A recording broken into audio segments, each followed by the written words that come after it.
से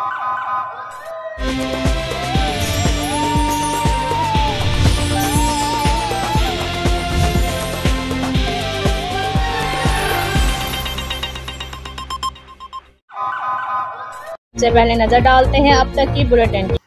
जी बिल्कुल, बिहाड़ी के नवाही इलाके थाना ठिंगी के इलाके में पुलिस मुकाबला हुआ है। कत्ल, डकैती, राबरी समेत संगीन मुकदमात में मुलव्वस रिकॉर्ड याफ्ता मुलजम हलाक हो गया है। मुलजम मोहम्मद हारून को सरकारी गाड़ी पर थाना सदर बिहाड़ी के कत्ल के मुकदमा नंबर 684/23 में रिकवरी के लिए ले जाया जा रहा था कि चक नंबर 52 WB के करीब पुलिस का मुलजमान के साथियों से सामना हो गया।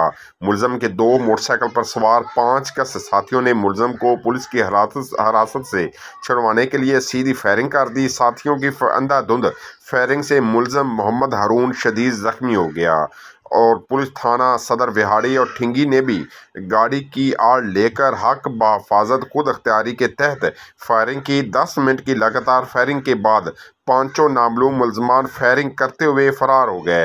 इब्तदाई तिबी इमदाद के लिए 11/22 को मौके पर पहुंची मगर हारून जख्मियों को ताब ना लाते हुए हलाक हो गया। हलाक होने वाले मुलजम का जिला भर में कत्ल, डकैती, राबरी, अकदाम कत्ल समेत 50 संगीन मुकदमात में मुलव्वस और रिकॉर्ड याफ्ता निकला। हलाक होने वाले मुलजम की साथियों को ट्रेस करने के लिए खसूसी टीमें तश्कील दे दी गई। जी।